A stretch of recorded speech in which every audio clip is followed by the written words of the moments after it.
JXL AM and FM, Jacksonville Beach, 1010XL, home sweet home of the Jacksonville Jaguars. 1010XL, presented by Farah and Farah, exclusive injury law firm of the Jacksonville Jaguars. Focused, fueled, fearless, Farah. Game day is underway. This is the Terminix Kickoff Show on 1010XL, live from Tailgaters Parking, presented by Campione Law and American Electrical Contracting. Here's Hayes Carline. Welcome in. Good morning to the Terminix Kickoff Show. This is a big one. We are ready. ET is here. John O'Leary's got us running at Tailgaters. I am Hayes Carline. Dylan Denmark making it happen at 1010XL World Headquarters. Are you ready? What an opportunity today for the Jaguars. Hayes, you stay ready. You don't got to get ready, my boy. And we got a great opportunity to take over the division today. Ooh. Take over the division. I ain't worried about them Colts. This is our division. I think you can throw a knockout punch today on Houston. They come in 0-2. ET, if they lose today, they're 0-3, and these are the games that they still have left of consequence. At Baltimore, at Seattle, versus San Francisco, versus Denver, versus Buffalo, at Indianapolis, at Kansas City, and at the Chargers. If they're 0-3 today, if the Jaguars can get it done, and I'm sorry, I'm excited. I love the energy, but to me, you have a chance to throw the ultimate haymaker here against the Houston Texans if the Jaguars can get it done, coming off a very disappointing result in Cincinnati, even though they played pretty well. Speaking of haymakers, I saw some haymakers last night at Guns N' Roses, and I hope to see some haymakers out there on that field today. The bank is going to be packed. We're at home, and Trev, they're going to do their thing. I think so, too. Let's set the scene for you today. We got a great show. Frangi is going to join us in our next segment, the voice of the Jaguars. We're going to be joined with Aaron Wilson to talk some Texans at 9:15. He does an outstanding job covering the league. We're certainly looking forward to that. And we will play interviews with you from the locker room this week with Josh Hines-Allen, Devin Lloyd, Bashul Tootin, and Parker Washington. So we're certainly excited to be here at Tailgaters and looking forward to getting you ready for kickoff. Let's start with the series has been unkind to the Jaguars. Mm-hmm. Yeah. How big of a factor do you think it is, ET, that the Texans have won 12 of the last 14 in this series? I don't think it means nothing today. With Liam Cohen, this new regime, I don't think it means nothing. They're going in. At the end of the day, it's 0-0. And I hope the boys look at it the way I look at it, the way I see it. Man, let's just go in and let's make it 1-0. Another huge storyline is the cheap shot.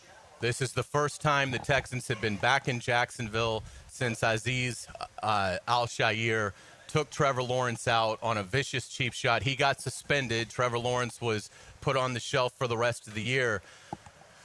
I think it's one of those things that it's a tough spot if you're Liam Cohen because it's a motivator, but you also – this is going to be a tight game. Can't be giving away 15-yard penalties. Certainly can't have players getting ejected. So it's one of those – handle your business, but it's got to be between the whistles. I think, is that more of an issue now to the fans than this current roster? Because that's going to live with us. Yeah. You know, like we remember that. But there's been so much turnover. Does that really resonate to this current locker room? And hopefully it really doesn't in regards to the cheap shots after the whistle blows. But I hope the guys that were here last year, they remember that and they go through the whistle. Without a doubt. One element to this offense today for the Jaguars that we'll certainly be keeping an eye on is receiver Brian Thomas Jr. Ooh. Just an atrocious game in Cincinnati for him. It's one thing to drop balls. It's another thing to look like you're not ready to play tackle football, that you're afraid of the contact. We know now about a wrist issue that Liam Cohen threw out there on Monday. I think more as an excuse for the star player than a legitimate injury because he wasn't on the injury report, which I'm sure the league loved that. And you get to today, he does not carry any sort of game designation. He is going to play. They did downgrade him in practice, I believe, on Thursday, but then he was full on Friday with the wrist. But beyond that, how much do you think the wrist is really in play? And also, how big of an opportunity is this for Brian Thomas Jr. to get back in the good graces of his teammates? Man, ain't no wrist injury. Let's be clear. Ain't no wrist injury. Now, what I'm hoping to see is BTJ have about 12 to 15 targets. He's our alpha, right? Well, feed him the ball. Don't baby him, because if you baby him, if we wrist injury this issue is going to prolong. Let's get this thing out the way. Throw him the ball. Feature him in the offense. Show us he's the dog that we really think that he is. I love that thought, because to me, he's going against Derek Stingley, who's certainly one of the best corners in the game. But if I was Liam Cohen and I was Trevor Lawrence, I would target him immediately. Yes. I mean, because you need to see what you have. You got to. If he drops the ball or if he shies away from contact, okay, well now he's pretty much a decoy for the rest of the game. Correct. Run him up the field. Yeah, but you need to kind of know, is he here to play football or is he here to take another Sunday off? So that is certainly a massive storyline as we get closer to this game. You know, the Jaguars come in red hot running the ball. They lead the NFL in rushing, both in yards at 169.5 per game, and they're averaging 5.75 yards a carry, which also leads the league in rushing. What a job Liam Cohen has done. Well, we knew that we knew what he did last year in Tampa. And Tampa, the boys still toting that pill. We need to run the ball. Like, give Bashal, give ETN, give them the ball. Without a doubt, and Houston's really struggled with that. We know we'll talk a lot about their edge rushers, Will Anderson and certainly Daniil Hunter. Fantastic, pair getting to the quarterback off the edge. But they're not all that fantastic in the interior of the defensive line, and they have struggled to stop the run. Tampa Bay Monday night really did a good job on the ground against Houston. And, again, that's another element to this game. The Texans are coming off a short week playing Monday night, losing it at home to Tampa Bay in the final seconds. One element of this game that I think is really intriguing, and I think the NFL schedule makers, just by accident, gave Liam Cohen a little bit of an edge here in this matchup, because the Texans have opened up against the Rams and the Buccaneers. Well, we know Liam Cohen's system is directly tied to the McVay offensive system. There's some differences, obviously. He's put his spin on it, but it's that is the structure of the offense. It's what McVay does in L.A. with the Rams. I think that's been very beneficial to see what worked and what didn't. And the Rams scored 14 points in a win. It was 14-9, but it wasn't like they went up and down the field. So I think it gives Liam Cohen a pretty good idea of what McVay tried and what didn't work, and what Liam can now apply to this matchup. Then in week 2, they play Tampa Bay. I mean, they end up playing two NFC teams that they never play, but Liam Cohen has direct ties to both. Both of them. And then, obviously Tampa Bay, as you alluded to, Liam, the offensive coordinator last year in Tampa Bay, and it seems like they are still running kind of the same thing. But beyond that, he knows their personnel. A lot of those guys are the same guys that he was working with last year. He saw how they attacked Houston, what worked, what didn't. I think it's an intriguing, under-the-radar storyline today, and it's one in which Liam Cohen didn't shy away from when he was asked about it earlier this week. So we've got some good formations to work with, things that we formationally, conceptually, things that we obviously have and want to sometimes deploy, that it really helps us get a good look at maybe how they'll adjust, how they'll play certain formations, certain motions, certain concepts, what's been helpful, what hasn't worked, things like that. I mean, those are all very, beneficial to have. So it gives us just a little bit different inventory, especially going into only having 2 weeks, right? But those are 2 weeks of good tape for us. I think it's a big help for Liam Cohen as he starts, and I think it's a big help for Trevor, just to kind of see, again, watching Stafford go against this, watching Baker Mayfield go against this defense, seeing what worked, what didn't. I think it's a big intangible for the Jaguars. I think it's huge for Trevor and the Jaguars.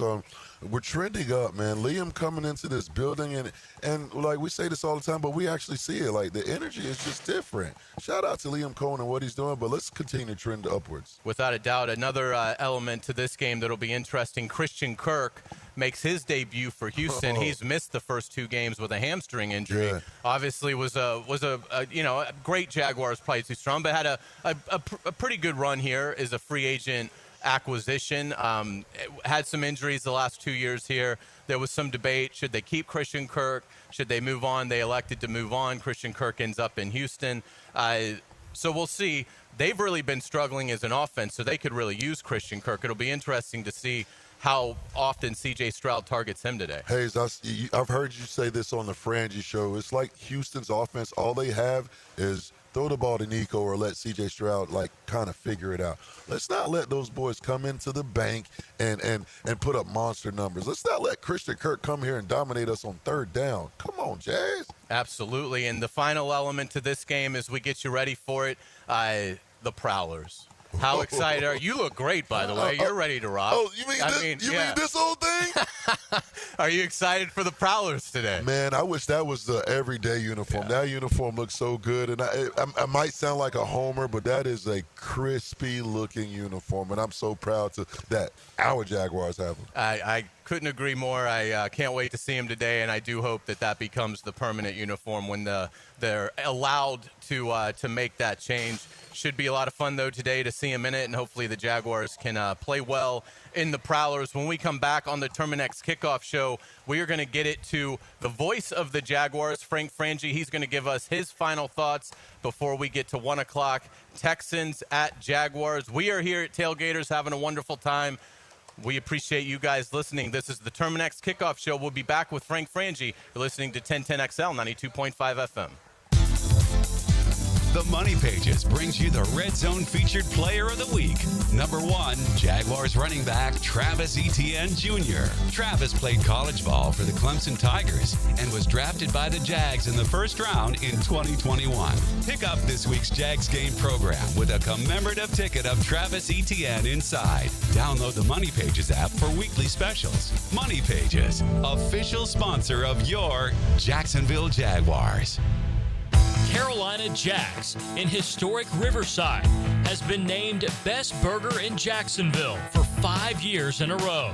They serve fresh, certified Angus beef smash burgers on locally baked buns with Florida fresh produce. Try favorites like the Riverside or a bacon cheddar. They have weekday lunch specials from 11 to 2 and open Sundays for pregame or postgame. Carolina Jack's is where it's at. If you're tired of weekend projects turning into weekend disasters, you're not alone. Building a fence isn't as easy as it looks. And let's face it, your neighbor still hasn't fixed his lopsided masterpiece. But Superior Fence and Rail makes it easy. Highly trained professionals, top quality materials, and a fence you'll love for years to come. Skip the stress and call the pros today. When you're on the fence, about a fence, SuperiorFenceandRail.com. When you've been in a crash and your mind's racing. When you've fallen in a store and are blaming yourself. When you've been hurt at work and you don't know what to do. Or if you've been the victim of a medical mistake, we've got you. We've got what it takes to prove a case that the insurance companies can't ignore. With decades of experience and a track record of winning for our clients. Farah and Farah, Jacksonville. Get the real story from people who know the beautiful game best. The Coaches Show, presented by Sporting Jacks with Cole Pepper, Sporting Jacks head of soccer Mark Warburton, and Sporting Jacks women's coach Stacey Ballum. Tuesday nights at 6 on 1010 AM. Hey, it's Angela and Brian Wall. How many companies do you know in this day and age that actually want their potential customers to call their competition and get quotes from them? That's what WonderWorld wants you to do. WonderWorld knows there are other window companies out there, but we also know those other guys. When compared to WonderWorld, they can't offer you the quality at the price that WonderWorld can. And with WonderWorld, you get the absolute best guarantee there is in the window replacement business. If anything goes wrong with your new WonderWorld windows, 5 years from now, 10, 15, 50, WonderWorld and I will be there to fix it for you. You get peace of mind with WonderWorld, and to top it off, WonderWorld windows increase the value of your home. So look what you get with WonderWorld. Quality windows, low price, the best guarantee in the business, energy savings, and an increase in the value of your home. A win-win for you. Call WindowWorld today and get your free in-home estimate or see them online at windowworldneflorida.com. WindowWorld, simply the best for less. Thank you for your business. Window World also offers energy-efficient doors. This is Jennifer Marion at Randy Marion Cadillac, Southside Boulevard in Jacksonville, and now's the time to drive away in luxury. That's right, Jennifer. The $7,500 tax credit ends this month. It's your last month to take advantage of this incredible opportunity. At Randy Marion Cadillac, drive the all-new electric Optique, Lyriq, and Vistique. They are all in stock and ready to drive today. See all of our inventory at Randy Marion Cadillac of Jacksonville.com or visit us on Southside Boulevard, Jacksonville. And don't forget, tell them Jennifer sent you. 1010XL, presented by Farah and Farah, exclusive injury law firm of the Jacksonville Jaguars. Still, present, ready. Farah doesn't flinch. Now, another great guest on the Checkmate Coatings phone line. Hello. Your floor's missing piece.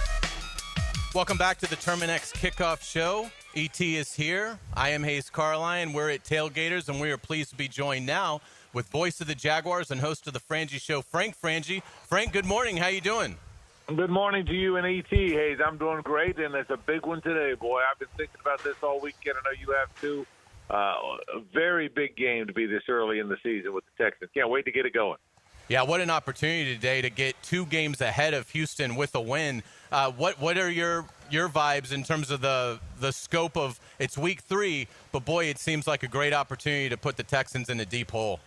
Well, there's a lot of storylines here, Hayes. Number one, you're right, the standing. If you're 2-1 and one of your chief rivals in the division is 0-3, particularly the team that's been winning the division, that's a great start statistically. You're right, or from a standing standpoint. But man, there's so many other storylines here. There's the fact that last week's game got away when they really outplayed the Bengals.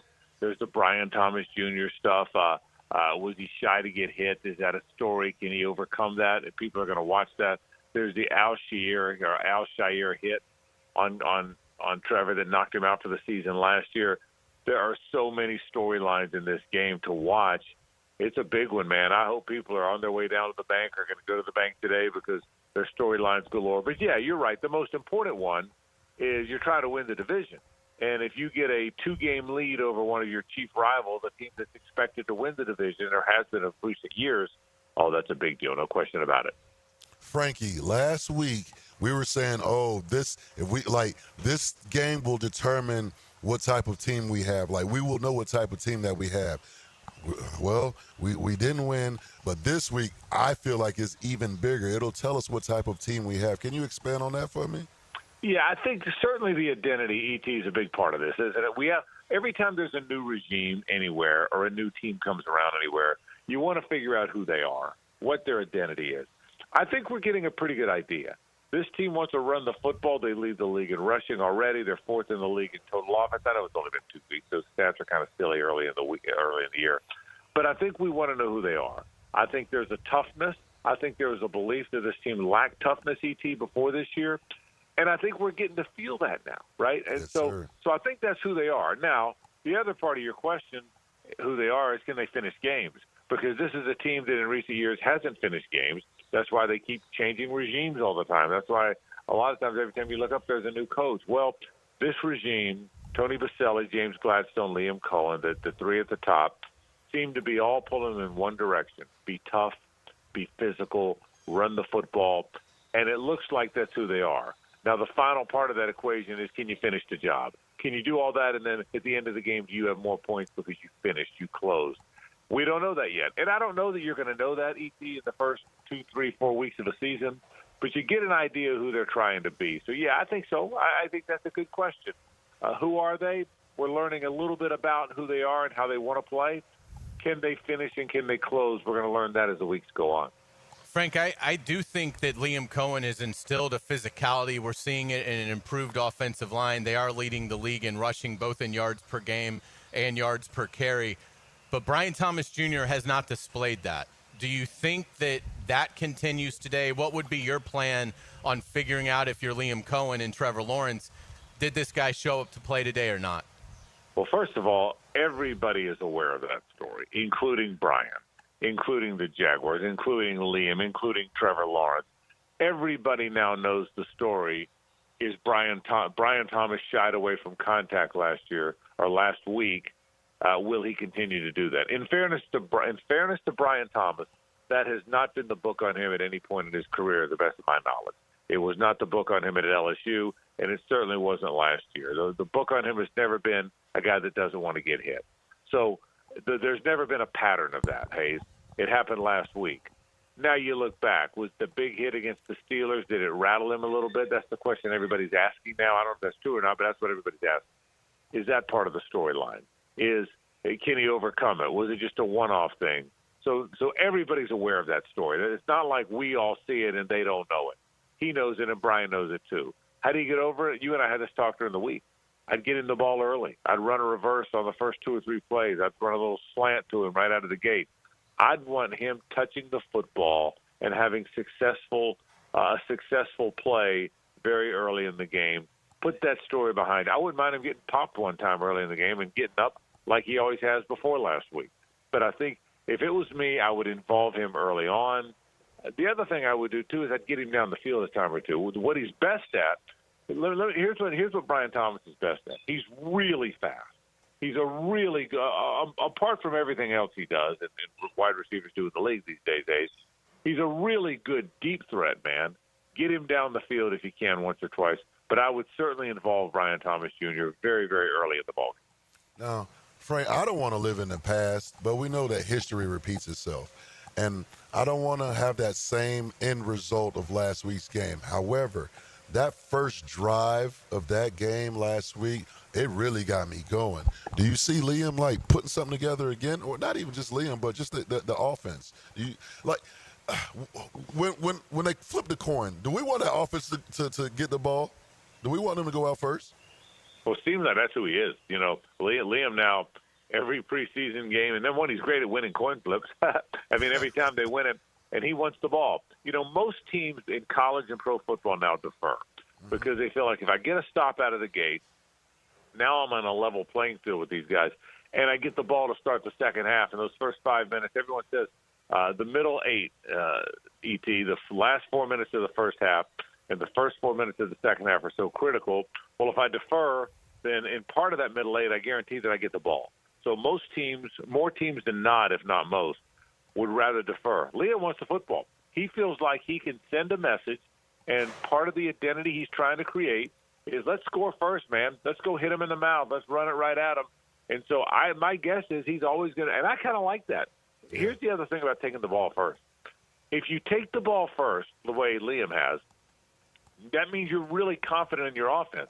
The last thing you want to do is take the ball first, go 3 and out, and now the other team has it, probably in better field position than you had it, and you don't get the ball to start the second half. So if you take the ball the way he's been doing it, you have a heck of a lot of confidence in your offense. I love the fact that I would expect that to stay, man. I would expect them to continue to be, and that's part of being aggressive. Get the ball first. Give me the ball first. Go for it on 4th down. Don't be afraid. I think that's who he is. Again, we've only seen him coach 2 games, but I get the sense, ET, that that's who this guy's going to be, and I love that. I love it. Frank, what are your expectations for Travis Hunter in terms of usage today? I bet it's going to be like last week. It was like 80 plays last week, right, Hayes?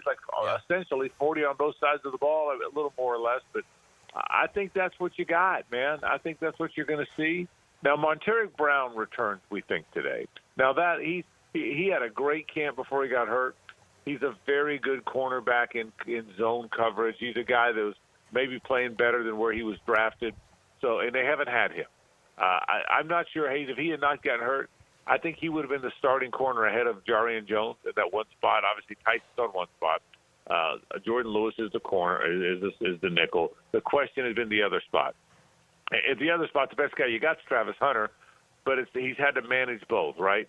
But I think Monteric Brown's return, if he's able to go. Now, remember, they say that he's back practicing, but that doesn't mean they think he's going to be necessarily going to be ready to go. But let's assume that he is, right? If he's ready to go, you'll get more moments out of him. But I think what we saw last week is what you're going to see. I think you're going to see Travis Hunter. It might not be 40 and 40 every game, but I don't think you're going to see 42 and 6 again, Hayes, like we saw the first week. I think you're going to see him on both sides of the ball. I think you're going to see a lot of Travis Hunter. And by the way, you asked a question about what to do with Brian Thomas Jr. Man, I'd get 12 involved early too. I think he's a guy that can get into a rhythm offensively. So I'd have some balls headed to number 12 early in the game as well. Another storyline involving the secondary, Darnell Savage released earlier this week, so it looks like Antonio Johnson is really going to get a potential big promotion in terms of defensive snaps. How do you think Anthony Campanile will deploy Antonio Johnson, or do you think it'll be somebody else that steps in for Savage's role? Because, I mean, he was playing, 40 defensive snaps in the first 2 games, so he definitely had a role on defense. Yeah, 2 things. Number one, Antonio Johnson's the next guy up. He'll be that third safety. Eric Murray and Andrew Wingard have been very good. The 2 starting safeties are off to great starts in their season. The third safety plays a lot. What they've been doing is they play that 3 safety look, and that allows them to walk Andrew Wingard up into that little into the box. It's almost like a linebacker of sorts, Hayes. And I think they'll continue to do that. The beauty of Antonio Johnson, as opposed to Darnell Savage, he's also a guy that can play that spot that Dewey's been playing. So when Savage came in, you had to have Murray and Savage back and walk Dewey up as that extra linebacker, so to speak. Well, you might do that again with Antonio Johnson, but you also can leave Dewey back and play Antonio up in the box because he's a guy. Savage couldn't play that spot. Antonio can. So now you've got more versatility. Antonio Johnson's your third safety. The question then becomes, who's your fourth safety if somebody gets hurt and you still want to use that 3 safety look? That's the question then. I think Rayon Lane is probably going to be the guy that's up, but I think that's your concern is you now don't have as much depth at that spot. So if you want to keep using that 3 safety look, and it looks like Anthony Campanile really likes that thing, who's the next guy up if one of those first 3 get hurt? But I think Antonio Johnson's going to be fine. Look, they love him. They liked him when they got him. He's talented. He's physical. He's fast. He just got to make sure he doesn't blow assignments, right? And he's got to know what to do. You're going to see a lot of 26 today, no doubt in my mind. We'll get the inactives at 11:30, but what's your gut feeling on left guard Ezra Cleveland's status? The club lists him as questionable today with an ankle. I'd be surprised if he doesn't play. I'd be very surprised if you don't have him. I think, and I don't know that, by the way. There's no inside information. I'm like you. I'm waiting to hear when the inactives come out. But my opinion is I think he's a tough guy, man, and he's had a tough, good start to a tough guy camp. You remember all the question was, well, look, he's a good athlete, but is he physical enough? He's been very physical. I'd be very surprised if Ezra isn't out there. They're healthy, man. Wyatt Milam's probably down, obviously, still. Other than that, I think the team's healthy. I think they're ready to go. So I would be very surprised if you don't see Ezra Cleveland today. And look, it's important. Back to the question E.T. asked earlier, Hayes, who are they? Well, they're a tough, hard-nosed, physical team that wants to run the football. Well, if that's the case, you better have all your offensive linemen. So I think they're going to have Ezra. Frank, we certainly appreciate your time. We always do on the Kickoff show because, you got a really busy day ahead of you calling the game. Wrap us up with how do you think the game will play out, and do the Jaguars get the win and get to 2-1? I like the Jaguars in the game today. Now that I'm the ultimate optimist, but I would tell you when I did, I think the Jaguars are going to win the game today. I think the way this whole story is unfolding, Hayes, is I like who they are. I like how tough they are. I like that it's the new regime, the culture, all that. Well, if that's the case, then you got to play really well in this game. You got to be ready to play in this game. And all those storylines we talked about at the top, well, they're all going to play out. And I think this is a team that welcomes, not controversy, that's the wrong word, but welcomes a tense storyline or two. You know what I mean? I think this is the group that welcomes that. And I think the Jags are going to win. I can't wait, man. It's going to be a gorgeous day. They said it's going to rain. It's not going to rain now. E.T., you're not going to let it rain out there. I know that. So it's going to be a beautiful day, and it's 85 degrees, and I can't wait to get started. I think it's going to play well. I think the Jags are going to play well. I think they're going to win the game. Frankie, I'm over here dancing. I know you're dancing. And then, you know what I can't wait for, Frankie? Whenever Travis Hunter makes that play, I want you to think about me when you say, how good is that? The first how good is that will be for you, E.T. Yes, sir! That one's for you, bro. I promise you. I can't wait to get started. All right, magnificent. Frank, thanks so much for your time. Have a great call. We'll certainly look forward to it, and we'll look forward to talking with you tomorrow on Duval Rundown in the morning and then the Frangi Show in the afternoon. Thank you so much. All right, Hayes and E.T., you guys have fun. Thanks, fellas. Yes, All sir. right, we certainly appreciate it. Frangi, voice of the Jaguars and host of the Frangi Show. When we come back on the Terminix Kickoff Show, we're going to go inside the locker room. We're going to let you hear from a couple key defensive players. Josh Hines-Allen and Devin Lloyd had a chance to catch up with them in the locker room earlier this week. So we will play those for you. We'll give you the fair injury report. Lots to get to coming up on the Terminix Kickoff Show. You're listening to 1010XL, 92.5 FM. Frangi here for Coyle Fencing. Jacksonville is full of memorable sports moments. Remember Morton Anderson missing a chip shot field goal that launched the Jags into the playoffs in '96? You know who doesn't miss? Coyle Fencing. Coyle has been the fencing leader in Northeast Florida since 1927. Heck, Coyle has been installing fences since before Emery Ballard installed the wishbone offense. If you need a new fence, I recommend calling Coyle Fence today at 904-356-4821 or visit CoyleJacks.com. Coyle Fencing, proud partner of the Jacksonville Jaguars. Hey, Jags fans, Crown Royal is the official whiskey of the Jacksonville Jaguars. This season, it's not game day without the generous spirit of Crown Royal. Whether you're at the tailgate, in the stands, or watching from home, Crown Royal is the reason and the reward for coming together. Grab a glass with Crown Royal Rig at a stadium near you, because we'll be sharing the generous spirit with fans across the country. Crown Royal, fueling game day with generous spirit. Visit crownroyal.com/Royal Rig on the Crown Royal Rig Tour. Please drink responsibly. Hey folks, Mike Dempsey here for Dandy Foods, a Jacksonville family business for nearly 70 years. Heck, I've been talking about them for over a decade. The Thompson family's secret, Dandy is never frozen. Always fresh baked bread with quality meats and cheeses. No dry, crumbly subs here. Only soft and tasty deliciousness. When I see that logo with the little guy with the cane on the label, it tells me I'm getting a trusted brand and a quality sandwich. So do what I do. Stop in at a Circle K and make yours a Dandy today. When the unexpected happens, you shouldn't have to face it alone.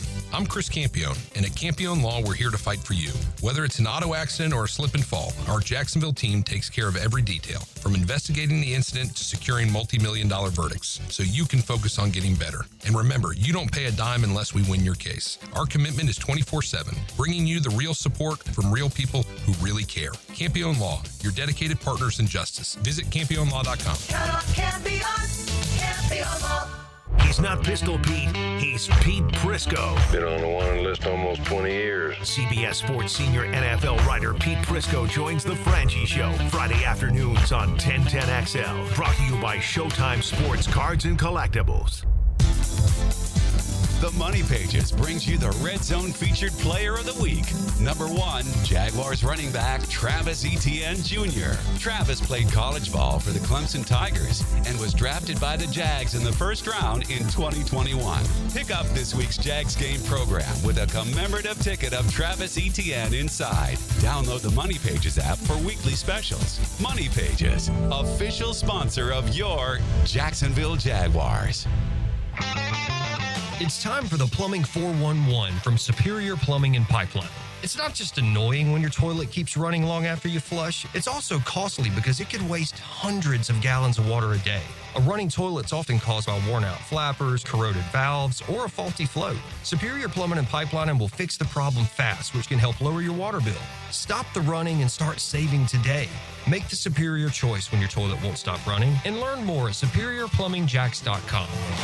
Tired of high energy bills? Replace those inefficient windows and patio doors now with the big BOGO event. Buy one, get one 40% off replacement windows and patio doors. Plus, no money down, no payments, and no interest for 18 months. This offer expires September 30th. Renewal by Anderson, proud partner of the Jacksonville Jaguars. Visit bestwindowsflorida.com to schedule your free consultation. License number CGC 1527613. 1010XL, presented by Farah and Farah, exclusive injury law firm of the Jacksonville Jaguars. When it's game time, Farah doesn't flinch. This is the Terminix Kickoff Show, live from Tailgaters Parking, presented by American Electrical Contracting and Campione Law on 1010XL. Welcome back to the Terminix Kickoff Show. We've got E.T., we've got John O'Leary, we've got Dylan Denmark. I am Hayes Crowline. We are 30 minutes away from E.T. giving us the first Duval of the day. Can't wait for that. But we got lots to get to prior to that. We're going to go inside the locker room. Had a chance to catch up with a couple key defenders, linebacker Devin Lloyd and defensive end Josh Hines-Allen. We're going to hear from Devin Lloyd first. really has had an unbelievable start to the season. Had a fantastic interception last week in Cincinnati, but Devin's doing a really good job. He's obviously was involved in a really tight battle in training camp with Ventrell Miller, but Devin Lloyd has pulled ahead, and in what could be a really pivotal year for Devin Lloyd is he's getting ready to potentially be a free agent next year, but off to a terrific start. And has really also helped the Jaguars as a pass rusher, too. Defensive coordinator Anthony Campanile talked about that aspect of Devin Lloyd's game earlier this week. All the way back through when you watch him in college, I remember evaluating him in college. He's a big body, in general, but he really is blessed with a skill set to pass rush, and he's physical when he does blitz.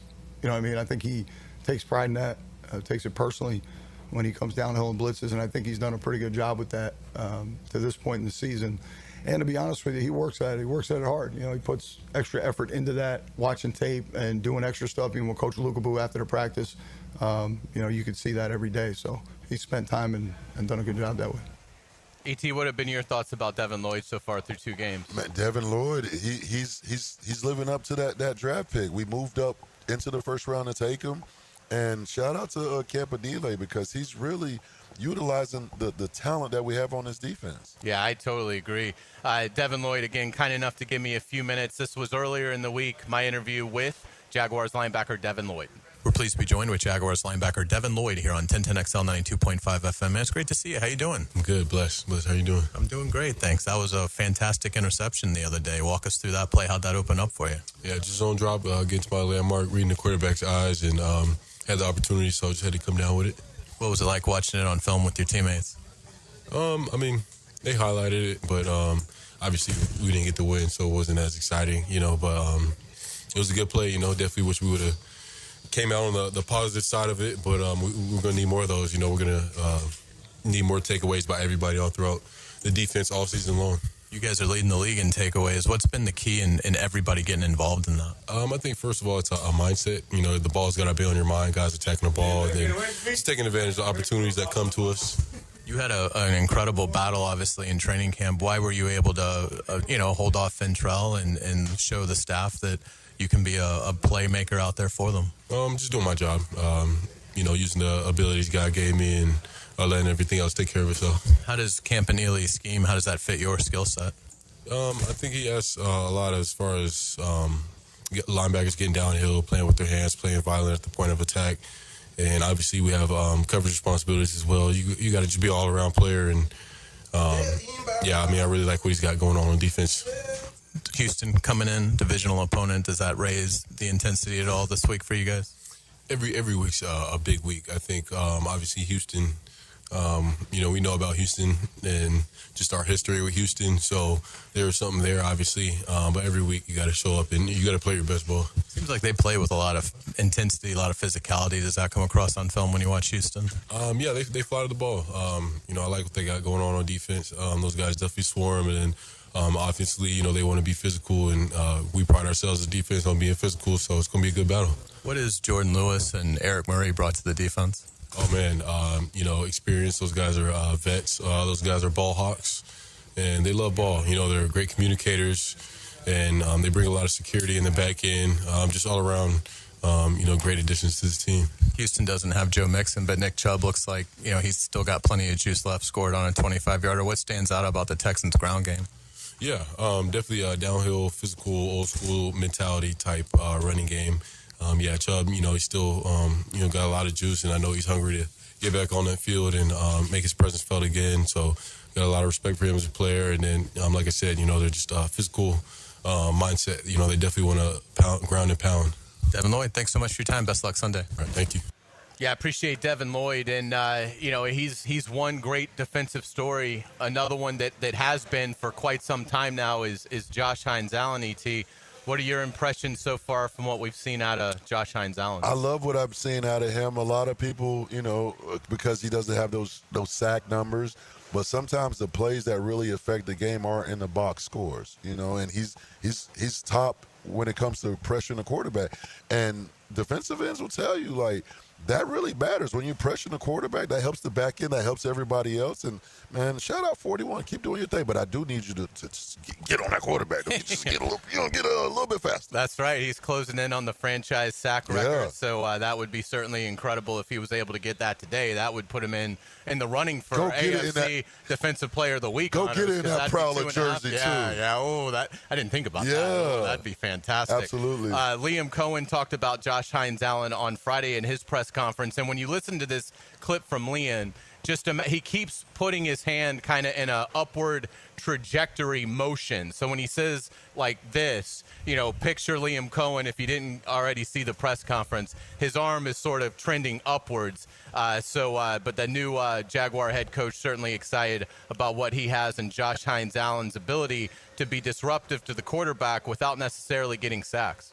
If you look at Josh's, if you look at our sacks and all that, obviously they get measured so much by that, but he is doing a ton in the last 2 games to really disrupt, cause issues for the people that he's playing against up front in the run game. I think Josh is just doing this right now, honestly. As a pro, I've been he's one of the first guys in the building. On the off days, he's in here.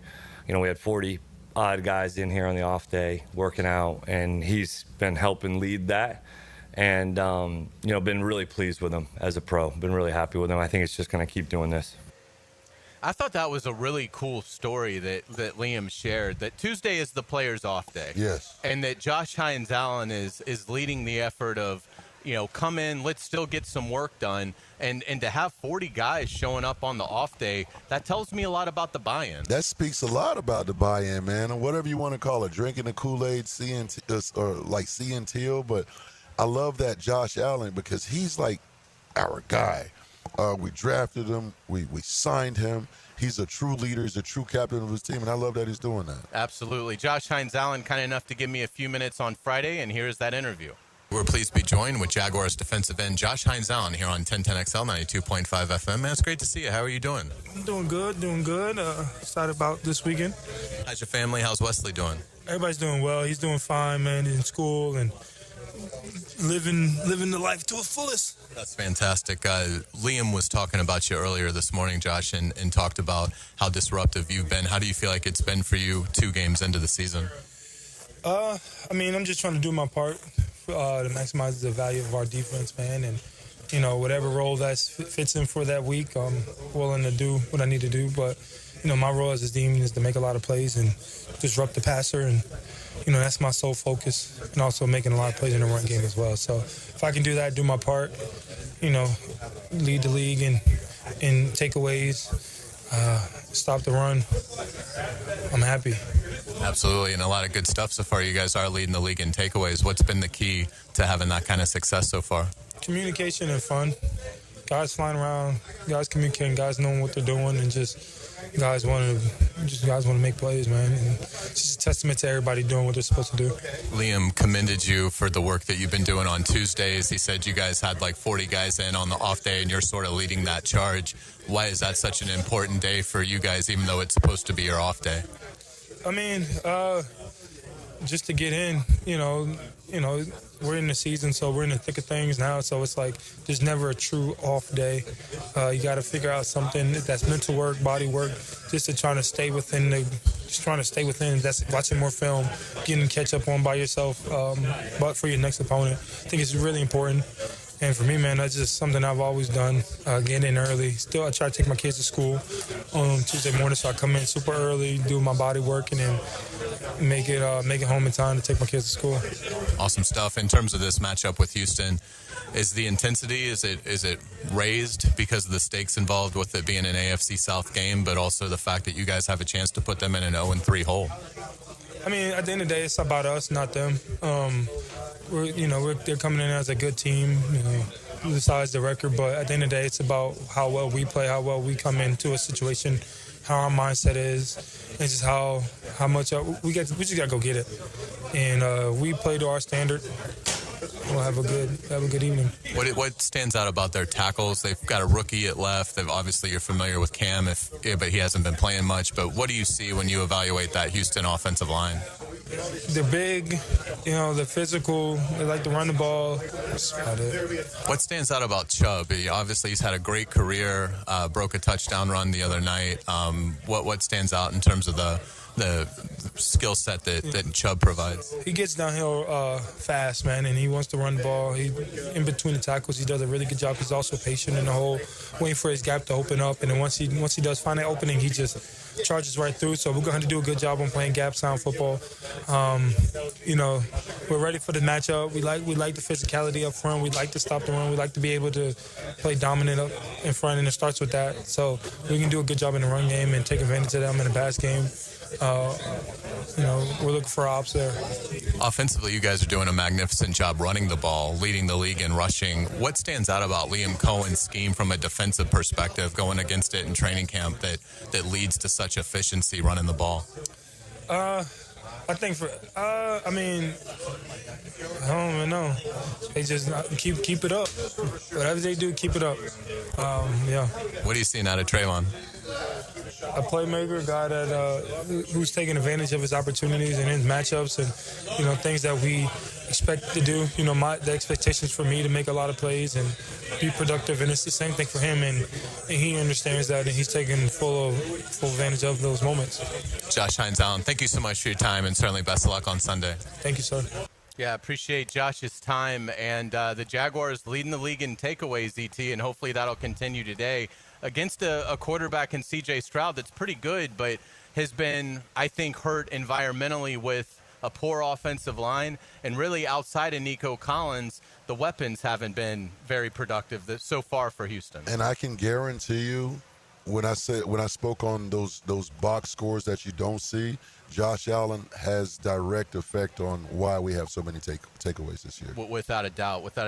Dylan, let's fire up the Farah and Farah injury report. The personal injury attorneys of Farah and Farah present this injury update. Farah and Farah, Jacksonville, exclusive injury law firm of the Jacksonville Jaguars.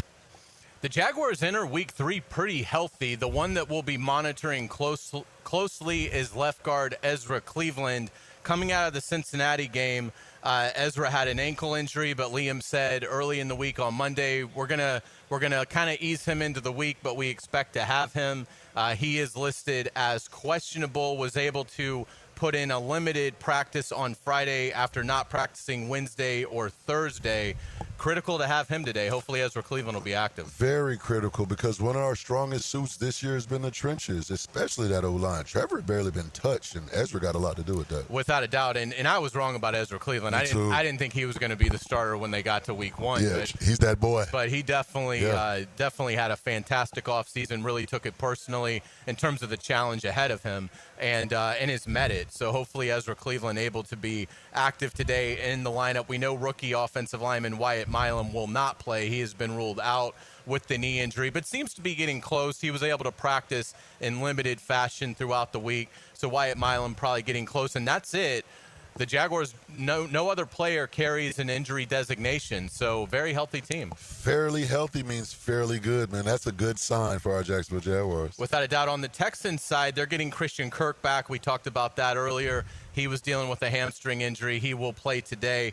The only player the Texans have ruled out is corner Jalen Smith. He is out with a hamstring, so Houston also comes in relatively healthy. But again, this doesn't factor in the guys that they have on PUP or IR. Not having Joe Mixon really seems to be hurting them right now. I thought that Nick Chubb was going to come in and really do his thing, and it warms my heart, especially this week, knowing that he's not. Yeah, without a doubt. Let's get it to around the AFC South. Obviously, the Jags are playing the Texans today. Well, there's only one other game in the division because the Colts are heading to Nashville to play the Tennessee Titans. The Colts 2-0, very fortunate to be 2-0. They really should be 1-1. Denver gets called for leverage on a walk-off field goal. The Colts missed that field goal, but because of the leverage penalty, get closer, get to try it again. They hit it.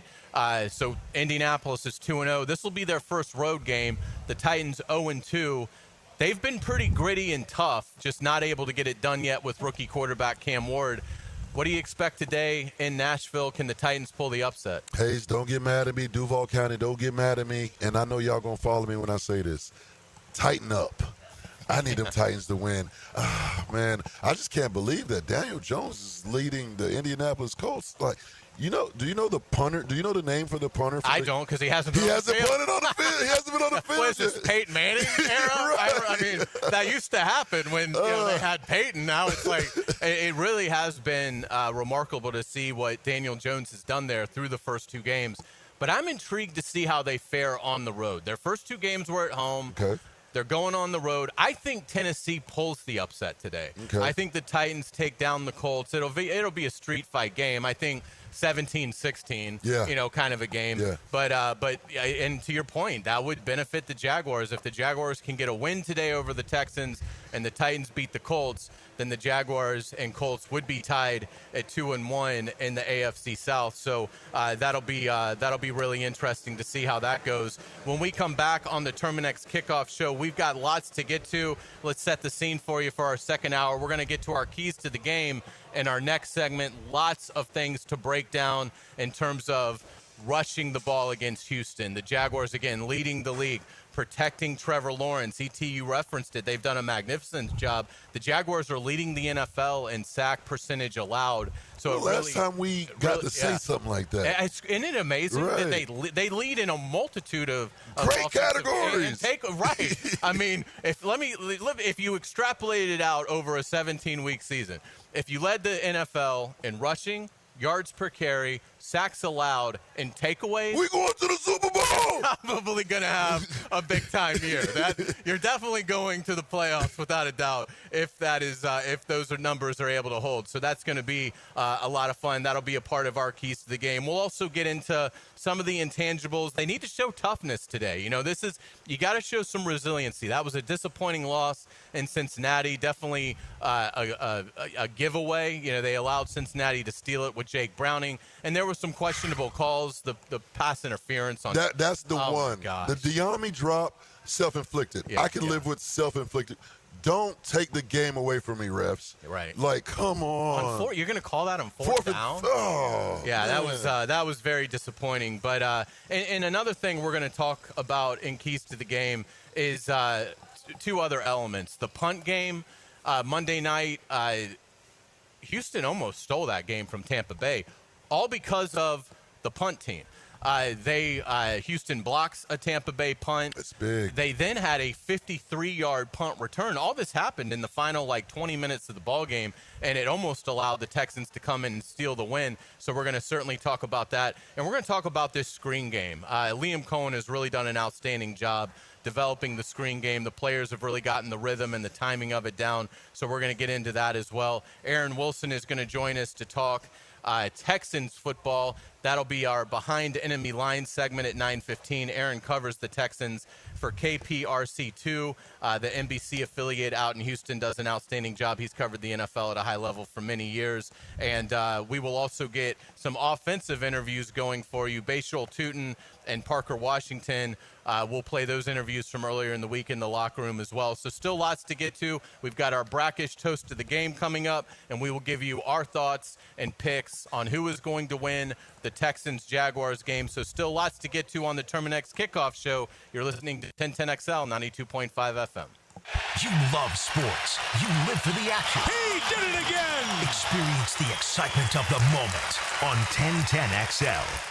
Yo, you already know it's your main man ET, and no one does happy hour like Twin Peaks. Whatever your preference, we have everything from tequila cocktails and an extensive bourbon category to top shelf spirits and cocktails, served over ice balls, local craft beers, and handcrafted whiskey cocktails. Rounded out with adventurous drink menus, second to none. And don't forget about our 29-degree drafts. Check them out now on Atlantic and Kernan. Twin Peaks, eat, drink, scenic views. Come on, somebody. Hey, Duval, here's your chance to be face-to-face with the Jags as they take the field on game day. Jump in the shadows and experience the Jaguars like never before. Enter today at everbank.com/shadows for your chance to be part of the action. No purchase necessary to enter or win. Open to legal residents of the 50 United States and D.C., 18 and older. Entry periods for the sweepstakes are from 8/4/25 to 12/21/25. For official rules and complete details, visit everbank.com/shadows. Sponsor and administrator, Everbank, N.A. member FDIC. After an accident, you may have an x-ray that looks normal, but you're still in pain. That's because soft tissue injuries like sprains and tears don't show up on x-rays. And if an insurance company doesn't see it, they may not believe you're hurt. When they don't take your pain seriously, we fight back. We know doctors who are experts in diagnosing soft tissue injuries. They can help us prove that your pain is real, and we'll seek to get you paid for all of your future medical expenses. Farah and Farah, Jacksonville. When storms start to crop up in the Atlantic or Gulf this time of year, having a solid plan to handle anything that sweeps through the first coast is very important. That's where American Electrical comes in.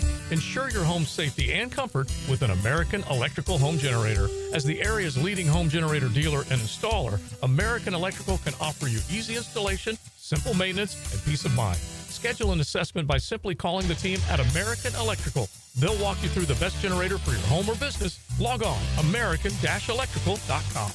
This is the flagship station of the Jacksonville Jaguars. WJXL AM and FM. Jacksonville Beach. 1010XL. Home sweet home of the Jacksonville Jaguars. When it comes to my opinion, I love dropping the hammer. I'm Hayes Carlyon. Listen for Hammer Time with Hayes, weekdays on The Frangi Show. Hammer Time with Hayes, driven by Kia on Atlantic. Check us out at KiaOnAtlantic.com. The Money Pages brings you the Red Zone featured player of the week. Number 1, Jaguars running back Travis Etienne Jr. Travis played college ball for the Clemson Tigers and was drafted by the Jags in the first round in 2021. Pick up this week's Jags game program with a commemorative ticket of Travis Etienne inside. Download the Money Pages app for weekly specials. Money Pages, official sponsor of your Jacksonville Jaguars. Homeowners, storms don't wait, so why should you? Protect your home and your wallet with Universal Roof and Contracting. Save up to 20% on roof replacements and repairs now through September 30th. Financing is available with payments as low as $115. Call 855-ROOF-HELP for your free inspection. Universal Roof and Contracting, protecting your home, building your trust. License number CCC 057165, CBC 1258484. UniversalRoof.com. The Friday Night Lights are shining even brighter as 1010XL has partnered with Channel 4 to bring you Friday Night Lights, a live streaming show at 7 o'clock every Friday, presented by Farah and Farah on the social media channels of 1010XL and Channel 4. Join Jim Furyk and other legends of the PGA Tour for the Constellation Furyk and Friends, presented by Circle K, October 3rd through 5th at Timuquana Country Club. Catch the new community concert series on the 17th hole after play, featuring country artists Low Cash and Love and Theft. Public parking is free with complimentary tournament access for military, courtesy of ViStar Credit Union. Get tickets now for the Constellation Furyk and Friends, presented by Circle K, starting at just $25 at Ticketmaster. 1010XL, presented by Farah and Farah, exclusive injury law firm of the Jacksonville Jaguars. Focused, fueled, fearless, Farah. Now the keys to the game. Brought to you by Instant Keys, fast, professional, honest locksmith service. Welcome back to the Terminix Kickoff Show. Hayes Carlyon here with E.T., John O'Leary, Dylan Denmark making it happen. E.T., we got a lot of keys to the game to get to in this matchup, a lot of juicy storylines, but I'm going to start with what I think is the most obvious, and that is the Jaguars have to continue to run the ball at a high level. Travis Etienne is having a wonderful start to the season. Bashal Tutin really looks like he is going to be an impactful rookie coming off a game in Cincinnati in which 40 yards on the ground, 30 yards through the air on the screen, touchdown. LaQuinn Allen has done a nice job converting some third downs on some runs. And when you look at Houston, that pass rush is so deadly. The Jaguars have got to contain those guys by running the ball. I think they can do it. Tampa Bay was able to run with great success Monday night against Houston. But to me, if the Jaguars don't run the ball well today, it's going to be hard to get the win. Hey, some people sees the flowers. I'm looking at the garden. I've been tooting this horn, and I'm going to keep saying it. Feature Brian Thomas Jr. We got to know what we have in him, and I want to know sooner, better yet than later. I don't want to come week 10 and we still have this problem. Look at the garden and not the flowers. You know what I'm saying? Throw the ball to BTJ. I want Dog to have about 10, 12, 15 targets. And that's the thing, like, with it's an odd matchup because, for where they are, because Stingley is one of the best corners in the game. Best, yes. So you certainly, I think if everything was normal, if BTJ was coming off a regular pretty good game against Cincinnati, I think there would still be some belief of, do you want to keep attacking Stingley? Right. You've got, you do have some other weapons. Yeah. You've got Travis, you've got Diami, you've got Brenton Strange has done a nice job. They're doing a good job throwing the ball to the backs. So to me, it would be a game in which BTJ may not get as many targets as he would normally get anyway, just because of the matchup. I thought Stingley did an outstanding job Monday night on Mike Evans. Oh, he did a great job. But to your point, it's like you got to figure out early on where BTJ's mindset is for the game. I mean, he looked too often like a turtle last week in Cincinnati with the neck kind of shriveling into the shoulders when the ball was coming his way. And so I'm totally with you. I don't know that I would target him, double-digit amount of times going against Stingley, but I do like your idea. Target him early and figure out, what you have, and at least make Houston and Stingley believe that you are going to throw to him. And so I think it will be very interesting to see where Brian Thomas Jr. is. I think this is a big day as well for his perception with the fans. I mean, if he does what he did in Cincinnati today in front of these fans, I think there's going to be some venom coming his way. And then also, Frangi said this earlier in our interview with him. Let 12 get jiggy with it. Yeah. Like, give 12 the ball. Give him, he dominated college football. Now we're in the big leagues, my boy.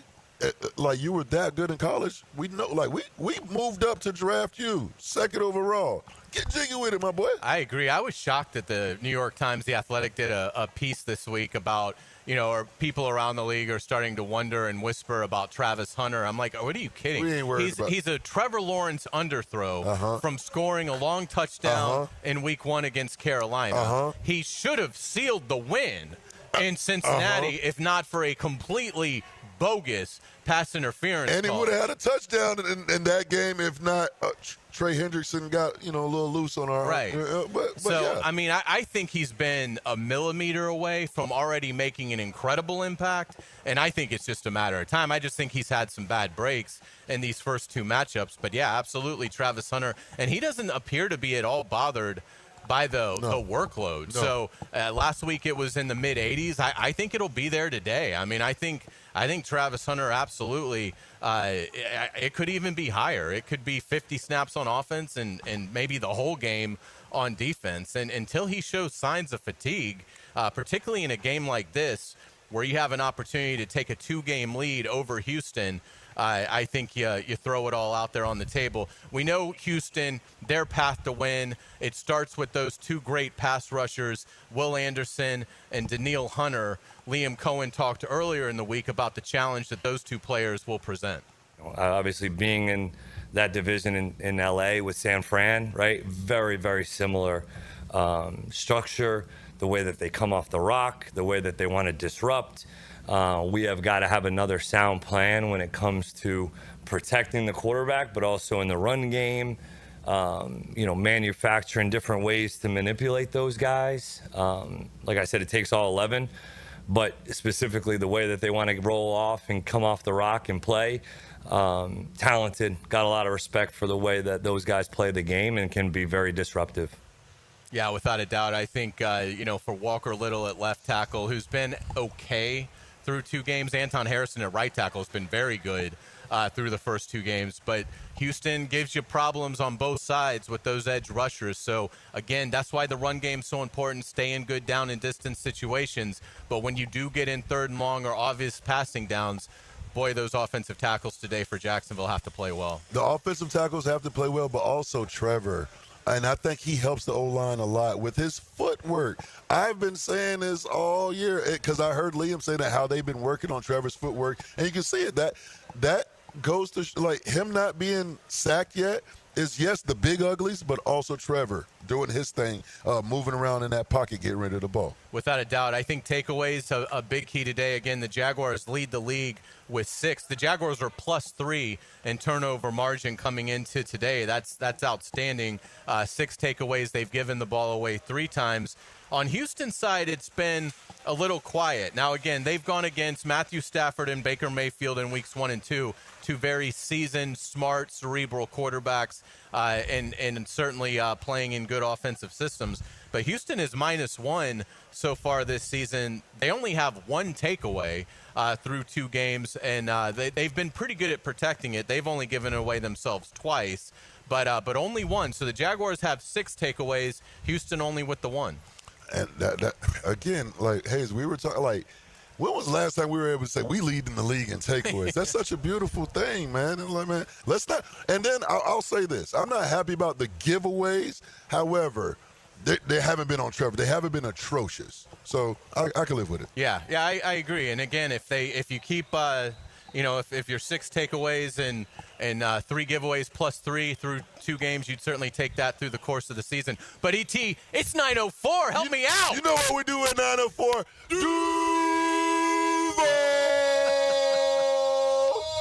Love it. Well done. We are ready. Let's continue our keys to the game here.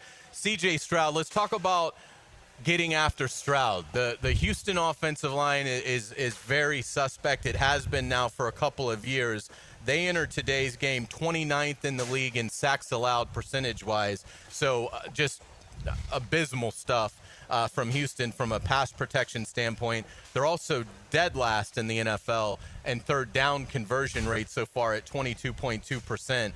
So you got to think C.J. Stroud doesn't have the most confidence in terms of the protection that he is going to get. And it's not just their offensive line. They had their running back against Tampa Bay got bulldozed on one of the sacks. He was a former Jag. Yeah. Was it Ngumbawale. Bulldozed. I know that was in the film room. I mean, he was literally rolled like over. tumbleweed. Yeah. So, I think if you're Anthony Campanile and this Jaguar defense, you've seen the film, obviously. You got to feel like really confident in your ability, not just with Hines Allen and Trayvon Walker, but as a whole, being able to get after C.J. Stroud. Man, Campanile, he's really done something with this defense. Trayvon Walker doing his thing. Josh Hines Allen doing his thing. But you know who's quietly doing his thing, who's not getting enough love? Armstead. Yes. Good call. Keep it up, man. Keep it up. Good call. I mean, he really has. He's back at his more natural tackle spot, and he really is showing some disruption. He obviously has that great veteran savvy from being in the league a decade plus. So I think he's really brought some interior pass rush to them. And you hope that, Mason Smith and some of the other guys can provide a little bit of that today as well. I call them the big 3, man. Josh Allen, Trayvon Walker, and Armstead. Keep applying pressure. Even if you're not getting to the quarterback, applying that pressure because that'll help the back end. That's where the turnovers come into play. I think you touched on this earlier, but I think another key to the game, this is more of an intangible mental key, but show some toughness. Yeah. For a variety of reasons. You should be 2-0. You gave away the Cincinnati game. That should really make you live it all week. Houston has beaten you 12 out of the last 14 times. Now, those players, they may not have been there for all of that, but it still should eat at you. Your quarterback got cheap-shotted, put on the shelf last year because of a dirty play by a current member of the Houston Texans. Azeez Al-Shaair was playing for Houston last year when it happened here. He's still back. Houston stuck by him. I mean, remember last year, D'Amico Ryans was like, I don't know, the Jaguars overreacted. Yeah. I mean, are you kidding me? Yeah. So, you've got that element. And I think the biggest element to the whole thing, show some toughness because you have a chance to really put Houston in a tight spot. I will say it again. If Houston loses today, they will be 0-3 with games still to come at the Ravens, at the Seahawks, home against the 49ers, home against the Broncos, home against the Bills, at the Colts, at the Chiefs, at the Chargers. That's 8, to me, really difficult games. If you're 0-3 with those 8 is part of your remaining schedule, you're not coming back from that. If there's any game to show toughness, it got to be this one. Dan was telling me a stat, Dan Hicken, and we've lost 9 out of 10 games against Houston here at the bank. Yeah. The 9 out of the last 10 is crazy. So if there's a game to show toughness, it's this one. Without a doubt. And, I think in terms of looking at the special teams, we alluded to it in our last segment, but the Jaguars have fantastic special teams. We know about, Logan Cook, a fantastic punter. But that unit is going to be, I think there's got to be some extra emphasis today because of what Houston was able to do against Tampa Bay. In the second half, Monday night, they block a punt against Tampa. They also had a 53-yard punt return against Tampa. Almost stole the game because of those two big-time plays that the Texans were able to make on their punt return team. I think that's a big key today. Liam Cohen addressed that Friday when meeting with reporters.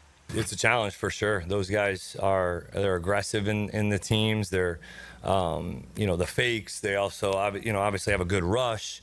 They've got physical, athletic players that have played a long time in this league on special teams. A lot of first and second round picks that maybe didn't quite make their mark on offense or defense, and now, man, they're special teams demons and running around. So, it's something that we have to work through. I'm really excited to see our team's units this week take the next step. We got some young guys playing, obviously, in a lot of situations, but this is a great week for us to bounce back on teams and match that intensity. But also, it's a huge one about communication. How many are in the box as a punt unit in terms of being on the same page and communicating those things? And obviously, the operation needs to be really clean for us to make sure that we don't have any issues. Can't have any special teams gaffes today if you're the Jags. Can't, man. And, special teams for us is a real weapon. Yeah. Our punter and that Cam Little Bigfoot. That's my boy. Let that man kick that ball, man. Absolutely. And I think the biggest X factor today, the reason why I think the Jaguars will ultimately win the game is Liam Cohen. I have been so impressed with his offensive system as a whole. But what's really stood out to me is how effective the screen game has been immediately. That usually takes timing. That's usually something that in a first year, you may not really get that crisp until week 8 or 9 or beyond. I have been amazed because the Jaguars have no history of running it well. Correct. No history. So the players that are here that Liam inherited never were able to do it right under any previous staff. But I have been so impressed with the screen game, and that will mitigate that Houston rush. I think the screen game is big today. Trevor Lawrence talked about that earlier this week with reporters. Those are just tools for our offense to change the look for the defense. I mean, it really is getting the ball in space. It's big play potential plays that are easy to kind of manufacture. Obviously you don't always hit them all like huge plays, but when you do, they're great, and then you're always going to get a positive. And I think we've done a good job mixing those in, and that just can slow down some of the pass rush things. It makes the D lineman think a little bit more, helps the guys up front in the run game, pass game, all those. I would expect a lot of screens today. I want to see the screens. And again, I attribute that to Liam Cohen, man, and what he's brought to this offense. And also the trenches, man, both the D-line and the offensive line, man, they're doing their thing. Absolutely. When we come back on the Terminix Kickoff show, we're going to get it to the Houston side of things. We're going to go behind enemy lines with Texans reporter Aaron Wilson. Aaron covers the Texans for KPRC2, the NBC affiliate in Houston. We'll do that next. You're listening to the Terminix Kickoff show on 1010XL 92.5 FM. The Money Pages brings you the Red Zone featured player of the week. Number 1, Jaguars running back Travis Etienne Jr. Travis played college ball for the Clemson Tigers and was drafted by the Jags in the first round in 2021. Pick up this week's Jags game program with a commemorative ticket of Travis Etienne inside. Download the Money Pages app for weekly specials. Money Pages, official sponsor of your Jacksonville Jaguars. I'm here with Clayton Bromberg of Underwood. Clayton, I've got a simple question. How much does a 1-carat diamond cost? Frank, that's an impossible question to answer because a carat is only a measure of weight for gemstones. It'd be no different than me saying, I have a beautiful wife. She weighs 125 pounds, which you'd find is a ridiculous description. Diamonds are graded for 4 factors, and carat weight is only one of those factors. The others are cut, color, and clarity, and each of these factors is graded specifically and set by a certified gemologist in an accredited gem laboratory. So when you ask about a diamond's weight, we're going to tell you more than just the price. At Underwoods, we want a customer to understand how all 4 factors of diamond quality relate back to the rarity and value of the diamond. Needless to say, we all understand the value of a dollar. At Underwoods, we want our customers to know what their dollar buys in diamond value. So if you're shopping for the best, stop by Underwoods. That's at Underwoods in San Marco, in Avondale, or at the shops of Ponte Vedra. Join Jim Furyk and other legends of the PGA Tour for the Constellation Furyk and Friends, presented by Circle K, October 3rd through 5th at Timuquana Country Club. Catch the new community concert series on the 17th hole after play, featuring country artists Low Cash and Love and Theft. Public parking is free with complimentary tournament access for military, courtesy of ViStar Credit Union. Get tickets now for the Constellation Furyk and Friends, presented by Circle K, starting at just $25 at Ticketmaster. Fall is here. The air is crisp. Football is on, and the perfect backyard atmosphere starts with a high-quality fireplace from CSS Fireplaces and Outdoor Living. Hey, it's Joe C. Imagine nights by the fire, cheering on your team, surrounded by friends and family. CSS can transform your outdoor space into the ultimate game day destination. Stylish, warm, and built for memories. With several wood, gas, and electric options, let CSS make your backyard the best seat in the house. Visit CSSFireplaces.com.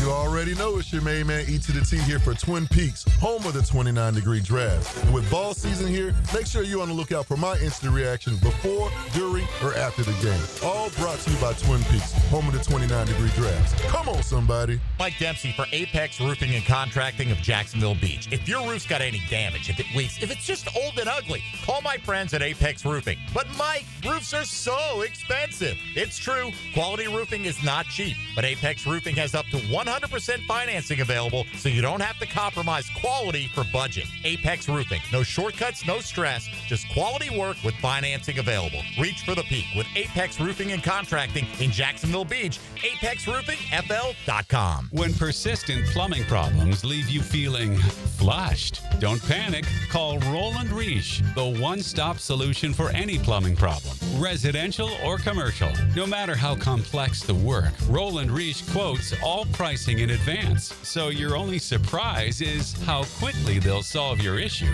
Whether your pipes are doing a water ballet or you need to hydrojet the whole system, always use Roland Reich Plumbing at plumbingjacksonville.com. Hey, it's Travis from Cannons of Jacks. Thank you for trusting us for 55 years of custom welding fabrication and vehicle towing accessories. When you need a trailer hitch for the family car, a gooseneck for the company truck, or even RV towing options, call us at Cannons. We can do a bumper hitch, fifth wheel hitch, anything for safe, reliable towing. Come to Cannons of Jacks, where service is our #1 priority and we treat our customers as we like to be treated. Check us out online, cannonsofjacks.com. Instant Keys. You don't have to go to the dealer. Instant Keys comes to you. Call 904-722-1111. Instant Keys saves the day if you've lost or broken keys. They can program new keys and remotes for nearly every make and model of vehicle at a fraction of the dealership cost. Fast, honest, and reliable locksmith service. Call Instant Keys, 722-1111. Hi, folks. Jason Parker here with Performance Painting. Ever wonder what to do with leftover paint that you don't want? Here's a few options. Paint can be placed in the regular trash if it's dry. Simply stir in kitty litter to a thick consistency. Then wait a few days with the lid off till it dries. Also, if the paint is good, there's many charities or churches that would love to have it. If you'd like more tips or have a project, we'd love to help. Go to performance-painting.com. Performance Painting. Repair, protect, preserve. Performance Painting. 1010XL, presented by Farah & Farah, exclusive injury law firm of the Jacksonville Jaguars. When it's game time, Farah doesn't flinch. Now let's go behind enemy lines. Behind enemy lines. Brought to you by Pella Windows and Doors on 1010XL. Welcome back to the Terminix Kickoff Show. We're pleased to be here at Tailgaters, and we are really thrilled to join our good friend, Texans reporter, also covers the NFL, Aaron Wilson. Aaron covers the Texans for KPRC2, the NBC affiliate in Houston. He has covered the NFL for many years at a high level. You need to be following him on Twitter or X at @AaronWilson_NFL. Aaron, good morning. How are you? Doing great. Good morning. I got here yesterday morning and just been enjoying being back in North Florida. A very long time ago, in the Tom Coughlin era, I was at the St. Augustine Record. And so Oh, how about that? I used to work at the Record, too. That's awesome. Oh, small world. And so did DJ Bienemy from the ESPN in Houston a long time ago, too. He was doing the high school scene there. Yeah, it's a great town, and didn't get a chance to go back there, but I've been doing some reports from Everbank and just enjoying being back in Florida. That's awesome. Well, we're certainly glad that you're back, Aaron. This is certainly a big game on both sides. Give us Houston's perspective. An 0-2 start against two really quality teams in the Rams and the Buccaneers. Where is Houston in terms of got to get this one as they head into Jacksonville trying to avoid the 0-3 start? Right. It's very pivotal. They have tried to maintain some big picture perspective of, obviously there's a long season ahead of them, but an 0-3 start is kind of unfathomable for a team that's won the past two division titles, won a playoff game each of the first 2 years of the DeMeco Ryans era, and now, it's not like they've looked awful. I mean, they've lost by a combined margin of 6 points, but, they seem like a team that's just on offense. They lack an identity.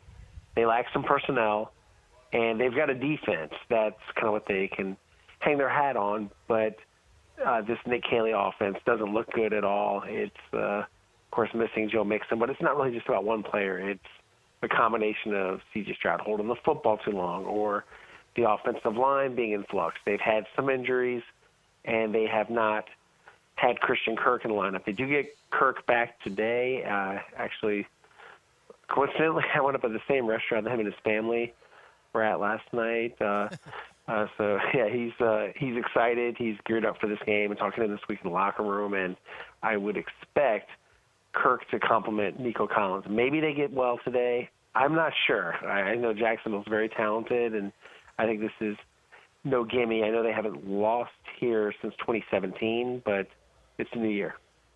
How does that play in the recent dominance in the rivalry? Because it hasn't just been here. I mean, Houston's 12-2 against Jacksonville in the last 14. Right. It's a confidence factor, I believe, for the players that were a part of those wins. The roster has turned over quite a bit. But, C.J. Stroud has had a lot of success against the Jaguars, 7 touchdowns and 0 interceptions since being drafted a couple years ago. I look at, what happened against Jamar Chase. That could be an issue. You see, Nico Collins is capable of big-time performances. He's been a little slow to get on track this year. I think defenses are paying a ton of attention to him because they're not really worried about the other targets, and they don't have a dominant tight end. They definitely don't have a dominant running game. Missing Joe Mixon, they've got Nick Chubb, who's been okay, and people are starting to talk about Woody Marks. Maybe they should play Woody Marks more. It's interesting. I think for the Texans, there's definitely respect for the Jaguars because it's not like if you look at any of the games, including a couple of years ago when they were 0-2, similar circumstances, and then Tank Dell had this breakout game. It's not like they can ever take the Jaguars lightly. The Jaguars have a lot of talent. They've got a good scheme. They had trouble with the Rams concepts and some of the Buccaneers things that I think Liam Cohen was instrumental in both of his last two stops, and they couldn't beat those teams. So here comes something similar. Here comes the screens. Here comes a lot of the things that he likes to do.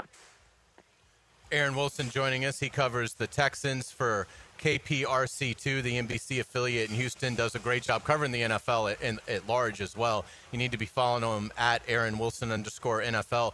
Aaron, you mentioned Joe Mixon.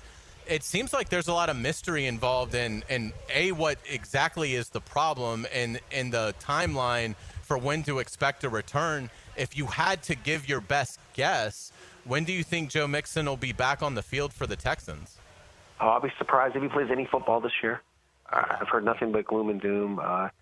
It's been described to me by some sources with the team as a tough and complicated situation that has not seen a lot of improvement. He's attempted some procedures, not surgeries, but things he's had done in terms of injections away from the team. It is characterized as a non-football injury. They are paying him, which is an important distinction, but no, it's not going well with Joe. And when the 4 games is up, no, I don't expect him to come running in our white horse. No, it's in a tough situation. It's been very complicated and shrouded in mystery, like you say. No one really wants to really spell it out. I've heard conflicting things on this. I'm pretty careful about things, about what I'll report and what I won't report. But when I get conflicting information, and I'm not sure, generally I keep it to myself. I'm comfortable going as far as I have and saying also that, yes, he did visit before training camp the podiatrist in Tampa that specialized in electromagnetic therapy to break up scar tissue. I was first to report that he was in a walking boot and seen at the airport. And then I got a photograph from a closed football game, as far as closed to the media, wearing a lace-up brace on the same foot and ankle. It's not the same high ankle that he dealt with last year after those illegal hip drop tackles that he suffered last season that injured him. So this is a different injury, and he's having problems with it. It's, at one point I think he was doing pretty well. There was some video with his trainer in California where he was jumping around and looked kind of mobile, and I was starting to hear some good things, and then it hit a plateau. So right now they're just in a holding pattern, and they're not counting on Joe at this point. They're making their other plans. So, yeah, I don't expect, like, the next time the Jags play the Texans, not necessarily that you would see Joe. We don't know if they can count on anything for Joe for this season. It'll be an amazing comeback if he gets back on the field, is the way it's been characterized to me. Wow, and so that leaves Nick Chubb, who looked pretty good the other night against Tampa Bay.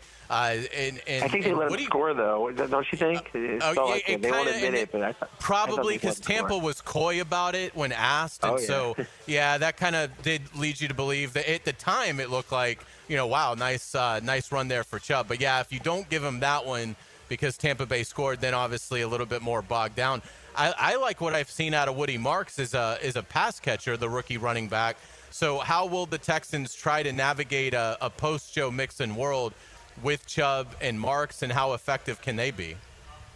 I think that Marks has a lot of potential. I mean, that's the longest play of their season, the 37-yard catch and run. I thought he showed some juice. He's a pretty good pass protector.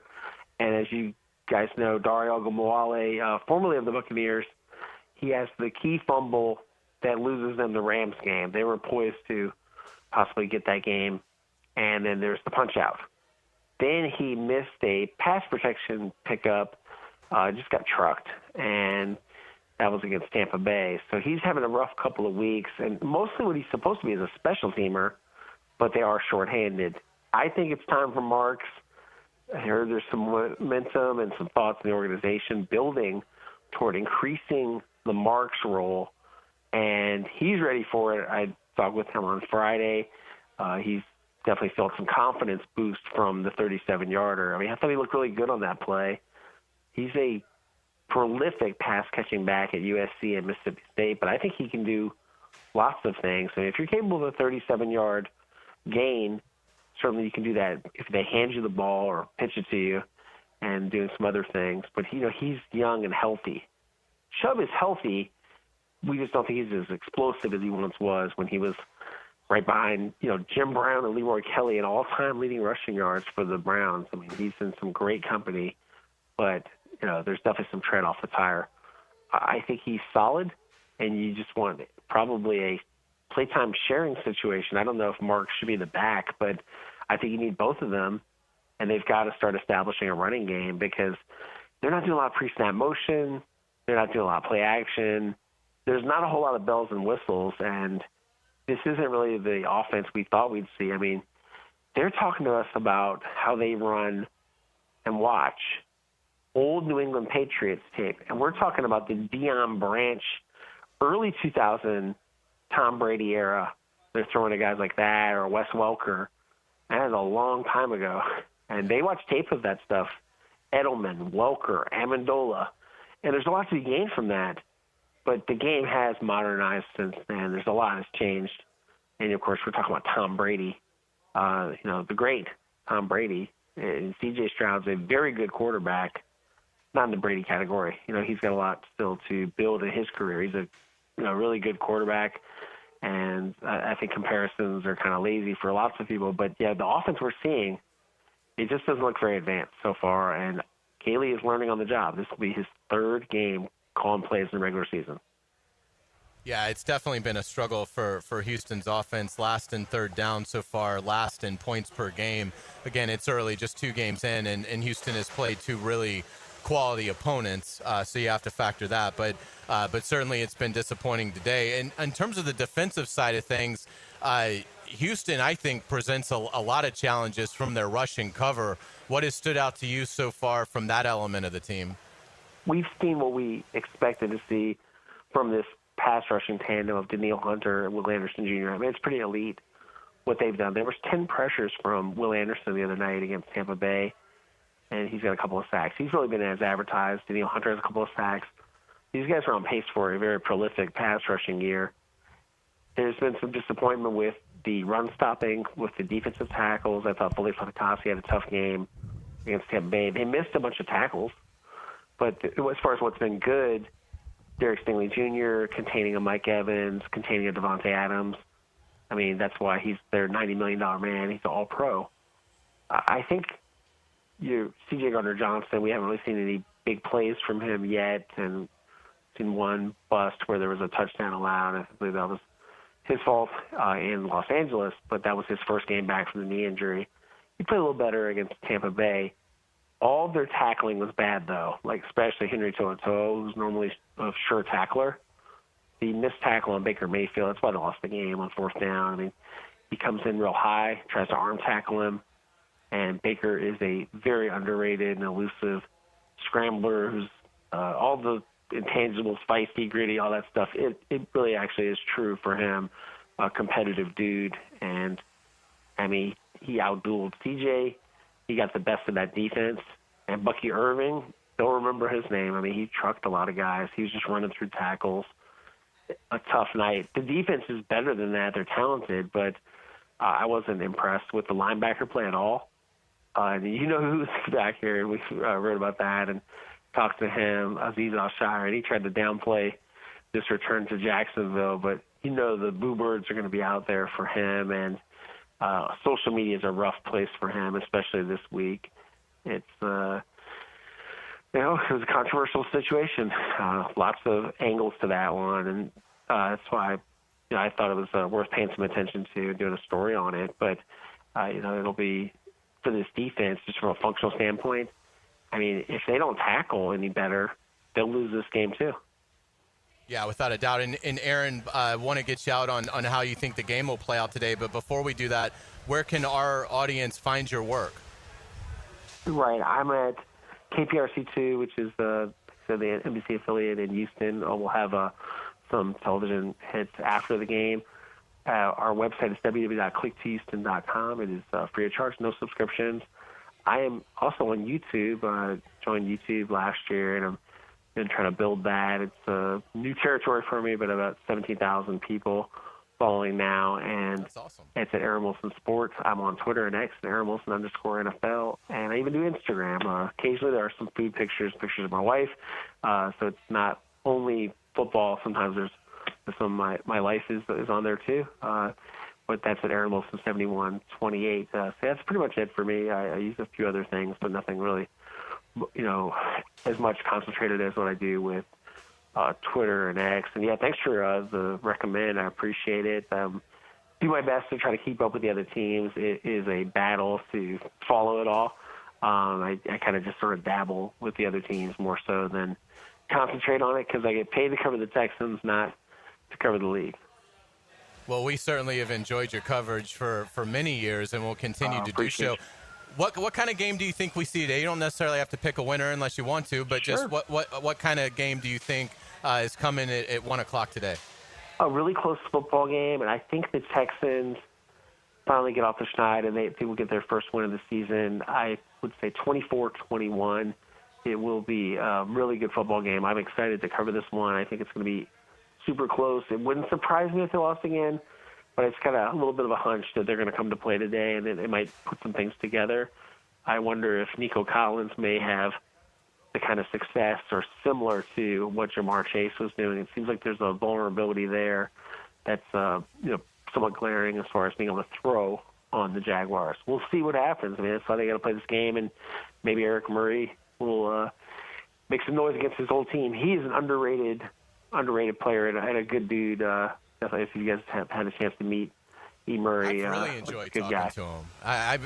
Nice guy. I'm glad you mentioned him because he is super sharp and a physical Very player. Smart, will hit pretty fast. He's got that corner background from his college days. And, when they paid him in Houston, some people thought, well, that's a lot. But he wound up just every year he would show up, make plays, contribute, and he never complained. He lost his starting job at one point. I mean, he couldn't have been like a better teammate. He's just really well liked in that locker room. Pre-game, I would expect him to get. He's probably busy. He's going to have a lot of people, want to come up and greet him and hug him before and after the game. He's definitely was a big part of the locker room. People like E. Murray, media, his players, fans. He had his supporters in Houston, which can't keep everybody. And, real happy for him. That's a nice contract he landed with the Jaguars, and I think he'll play some good football for you guys. Yeah, absolutely. Aaron Wilson, great insights. We really appreciate it. Look forward to seeing you in the press box in a little while. But thank you so much. Very kind of you to take some time to join us today on the Kickoff Show. I appreciate it. All right, Aaron Wilson does a great job. Again, covers the Texans for KPRC2, the NBC affiliate in Houston, and you can find him on Twitter or X at @AaronWilson_NFL. When we come back on the Terminix Kickoff Show, we are going to wrap things up, but lots to cover. We're going to go inside the locker room and hear from running back Bashal Tootin. We're going to hear from receiver Parker Washington. We will have our brackish toast of the game as well with our good friends from Brackish. And we will give our final thoughts and picks for what to expect today when the Texans come to town to play the Jaguars. You're listening to the Terminix Kickoff Show on 92.5 FM, 1010XL. We'll be back. 1010XL is multimedia. Twitter, Facebook, Instagram, TikTok, YouTube. You can't buy this kind of media exposure. 1010XL, maximum media exposure. Carolina Jags in historic Riverside has been named Best Burger in Jacksonville for 5 years in a row. They serve fresh, certified Angus beef smash burgers on locally baked buns with Florida fresh produce. Try favorites like the Riverside or a bacon cheddar. They have weekday lunch specials from 11 to 2 and open Sundays for pregame or postgame. Carolina Jags is where it's at. Home is where your story begins. And at Donovan Air Electric and Plumbing, we're here to make it the healthiest, most comfortable place it could be. Whether it's fresh, clean air, dependable plumbing, or reliable power, we take care of it all. From routine maintenance to state-of-the-art solutions, Donovan keeps your home running smoothly. Because at Donovan, we believe your home isn't just where you live, it's where your health meets comfort. Call Donovan Air Electric and Plumbing at 904-270-COOL or visit us online. Let's make your home healthier, safer, and better together.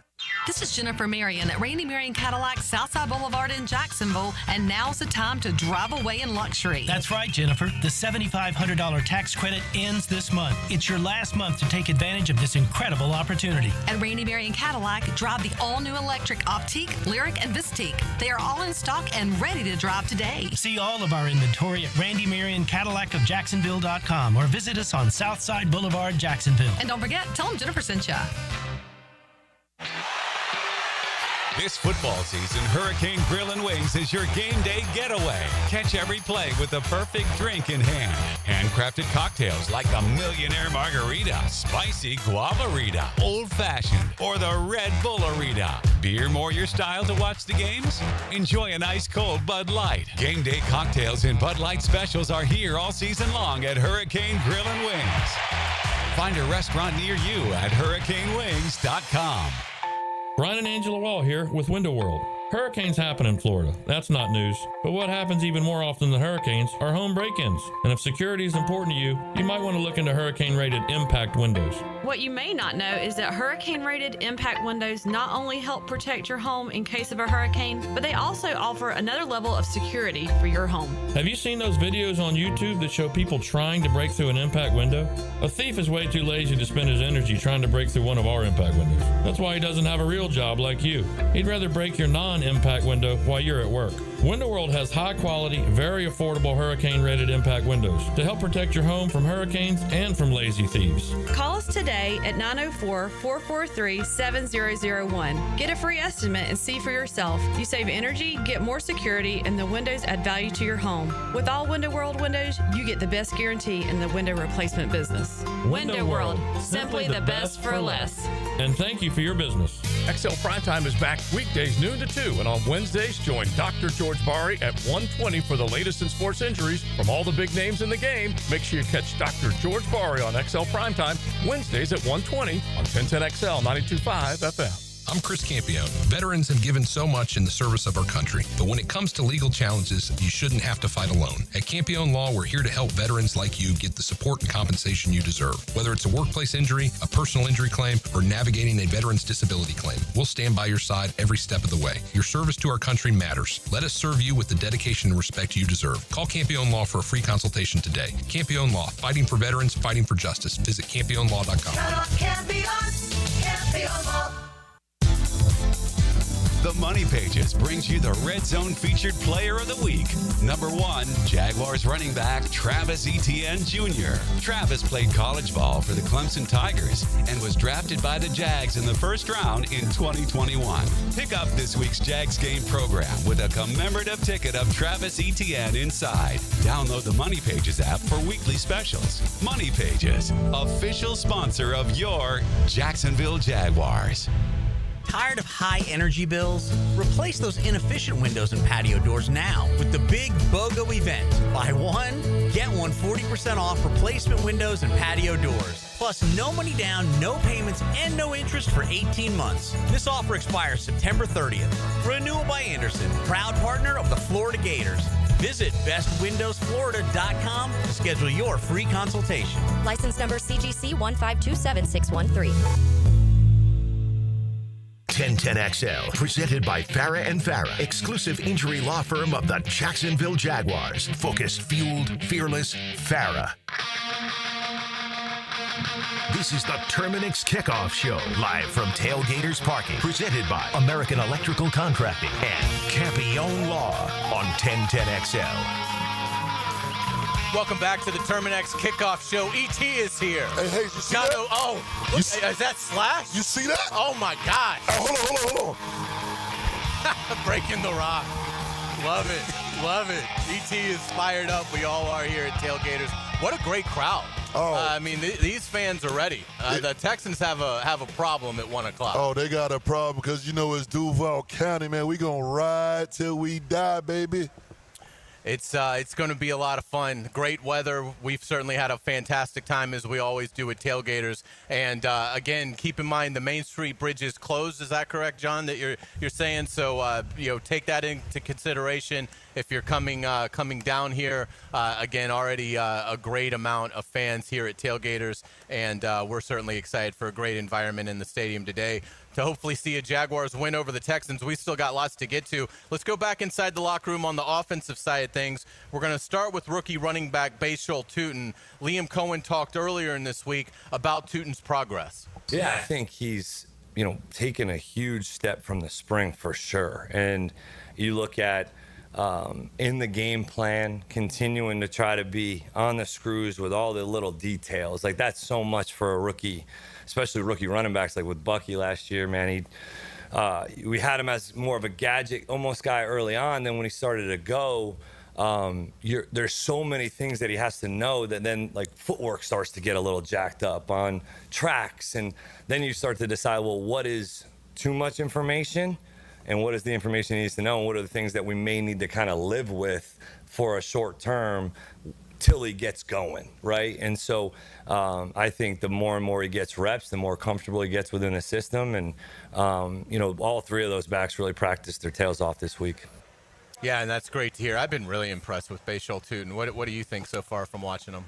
The man, he ran the fastest 40 in the combine, right? Yeah. And it showed, like you could tell, and I know he's going to have at least like 260 or 70-yard touchdowns. Hey, now this is funny. His touchdown, he actually ran the wrong play. It was the way I understood it, there was two plays that was called in. Trevor checked out of the first one. Yeah. He didn't hear the check, and he ran the same route. If you go back and look at the play, the offensive line, they ran the screen right. He went left, but he took that jab step and he got in that end zone. It was impressive stuff. I guess sometimes you got to make the most out of a mistake. Absolutely. And Bashal Tootin certainly did that. It's fun catching up to him. He's a great young man, and I hope you enjoy the interview. This is me with Bashal Tootin from the locker room earlier this week. We're pleased to be joined by Jaguars running back Bashal Tootin here on 1010XL 92.5 FM. Man, it's great to see you. How you doing? Good to see you too. I'm doing pretty well. That was a great game Sunday. What'd you take out of it? It was a learning experience for me. I played pretty well, but some things, we need to grow on. First, career start for me, so I was kind of excited for it. I think I went out there and played pretty well. Overall, very pleased. What stood out to you on the touchdown? I think the biggest thing was the one-on-one with a lineman. That's the battle I like myself in every time. So, as soon as I caught the ball and I turned around and saw that, I kind of knew it was a touchdown. Bashal, have you been pleased with how your speed and power has translated to the NFL level? Yeah, I think that's my biggest strength. Both of them, speed and power. I'm not an overly heavy back. I'm 208. But just having that speed to the power ratio, I think helps my game a lot. I can run between the tackles and then, beat you outside on, jet sweeps and things. How fun is it to operate the screen game as a running back in Liam Cohen's system? It was very fun. We normally call it at a good time when the defense is normally blitzing, so it's working out for us. But it's just a play to, catch the defense slipping and to take a short dump down for, a good chunk of yardage. And you guys are leading the NFL in rushing through 2 weeks. That's obviously got to be incredibly pleasing for you guys. What's been the key in terms of the run blocking and what the offensive line and tight ends are giving you guys? Practice. I think we come out here every day and practice, and the O-line, they bust their butt. Tight ends, the whole offensive core, then along with the running backs, we all bust our tail to, give a great look and get a great rep in and finish to the end zone. So I think just it all starts in practice, the way you practice, the way you play, and I think that shows with us leading. Does Brenton show up in the film room when you guys watch the key blocks that he's able to throw? Yeah, he's always showing up along with a lot of other players. He's a hard worker. He, everything he does to a high level, and we appreciate that. We see that and we highlight that. We're just trying to bring, a lot more guys, on board to the same train. Travis Etienne, obviously second in the NFL in rushing going into week 3. What have you learned from him about just being a pro and getting used to being a running back in this scheme and just in the NFL? Just the biggest thing I learned is put more time in outside of, in the building, treatment, studying, things like that. He kind of helped me out with that kind of stuff. So just taking his, his lead on that, I think it's definitely helping for him and me as well, and it's definitely showing. How cool is it going through this with LeQuint, somebody in your draft class that, he's carved out a nice role for himself as well in the offense, and what kind of friendship have you guys developed? It's going pretty good. Just to see him, stepping up and playing his role and doing that at a high level, like you said, we're both same draft class, both from the same state, maybe 30 minutes apart. So just seeing him succeed at the level we are is very pleasing. Did you guys know each other as kids being that close, or did it take until becoming Jaguars to kind of know him? We kind of knew each other. We knew of each other, I would say that. 30 minutes apart, different groups in high school, so we knew the names, but it took going to combine and all that kind of stuff to, get to know each other. What's stand out about Houston and their run defense? What jumps out on film as you start preparing for the Texans? They play physical and fast. I think that's something that we need to, take into account, and, we got to just beat them with the way we prepare, the way we play, the toughness we play with, and the speed we play with. They show great speed on film, and, they run all 11 to the ball. So that's just something we have to match and exceed on their effort, and we'll be fine. Your first divisional game, have the veterans kind of said, okay, these games carry some additional importance? Has that been a topic of discussion in the locker room with you guys early on this week? Yeah, you kind of feel in the building. Like you said, a conference game against a rival, I guess you could say that it's always bad blood with, but it's always a good game. So you feel it. I felt it coming in Monday, how the energy shifted to, locking in, and everyone's on their P's and Q's this week, just how big of a game this is for us. So I felt it in the air. Some vets, talked about it a little bit, but you can feel it around here. Awesome. Bashal Tootin, thank you so much for your time. Really appreciate it, and congratulations on your success. Best of luck Sunday. Thank you. Yeah, I appreciate Bashal Tutin's time earlier this week. Another young offensive player that we're certainly excited about is receiver Parker Washington. Caught all 5 of his targets against Cincinnati, really showed some physical play. What have you made out of Parker Washington's start to the season? Feed that man the ball. Like, the way he went up and got that one, the catch. Yeah. Man, and you could just tell he's hungry. He wants to be on the field. Give him an opportunity. I literally saw this. He had a punt return or something last year. At that point, I was like, yeah, he need to be on the field more. Without a doubt, Parker Washington played 17 offensive snaps in the loss in Cincinnati. I would expect that number to grow today. This was Parker Washington in the locker room with me on Friday. Hope you enjoy the interview. We're pleased to be joined with Jaguars receiver Parker Washington here on 1010XL 92.5 FM. Man, it's great to see you. How you doing? I'm doing good. How about yourself? I'm doing great, thanks. What a start to the season for you. How's everything going? Just enjoying it, just having fun with it. It's year 3, and we look up, it's already week 3, so I'm just trying to make the most of it and just continue to have fun and just be my best self. You've been incredible since training camp started, Parker. What's been the key to you having such a great off season and then obviously a great start to the regular season? Definitely just taking it one day at a time. I feel like that's the biggest thing for me, is just making the most of each opportunity, which is just the day that it's in front of me, just staying present, and just continue to just put my best foot forward each day, each rep, no matter whatever. If a rep doesn't go my way, get to the next one and just make the most of that next one. We've all enjoyed watching you attack the ball in the air. Kind of walk us through your mindset when you're in those situations. Definitely, I just want to continue to just show that I can be versatile, I always kind of made that a point for me, is just continuing to be versatile, be able to do everything. Yes, I might be 5'9", 5'10", but I can play like I'm 6'4" too. So I kind of make that a point for me, and just to be aggressive, and it kind of helps me just play with confidence and have fun with it. How cool has it been getting to know Liam Cohen's scheme and see how it suits you? Oh, it's so cool. You see all the great offenses he's been around, and kind of like that family of offenses. It's cool to see guys like Cooper Kupp that's been in his offense, Chris Godwin, just how they're utilized. And I feel like that just molds with how I want to play my game. So it's really cool to see, and I just can't wait to continue to grow and just have some fun with it. How pleasing is the offensive balance that you guys have created? Because obviously you're making plays through the air, but you're leading the league in rushing as well. I feel like it's just, like you said, it's just so balanced. It's just, we're moving guys around.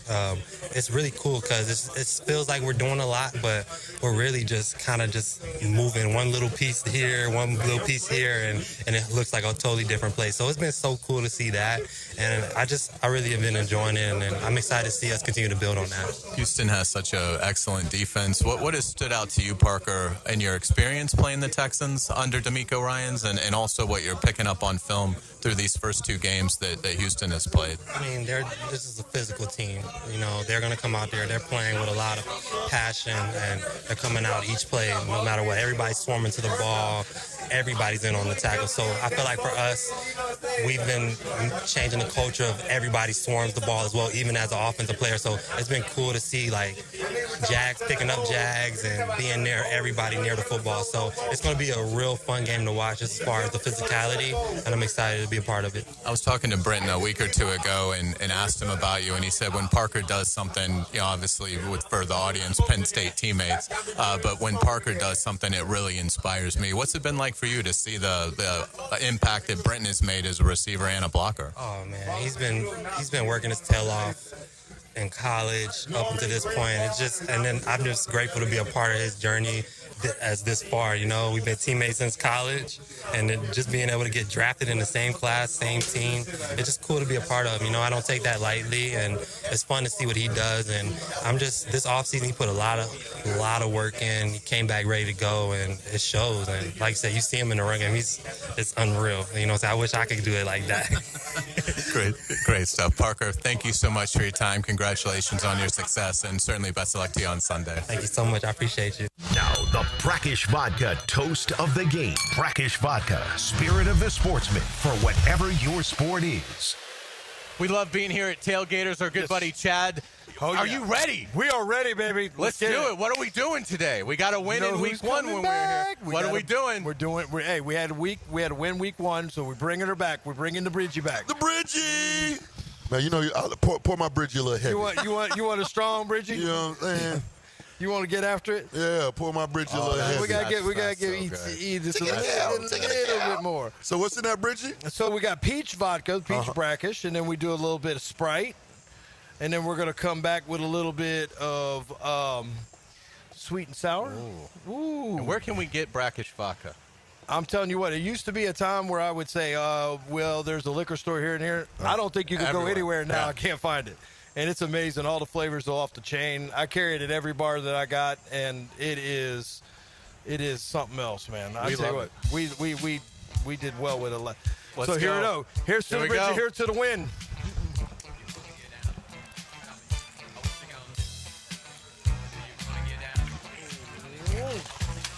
Woo! Hey, Let's go. Today, baby. Well done. 28-17. 28-17. It was always the Jags. I've got it 24-20. Jaguars win. 21-7 for me. 21-7. D's going to bring it in big today. It's been a great kickoff show. We appreciate Frangi joining us. Aaron Wilson talking Texans. Thank you guys. The Publix Tailgate Show is up next. Enjoy it. Go Jags. It was always the Jags. You're listening to 1010XL 92.5 FM.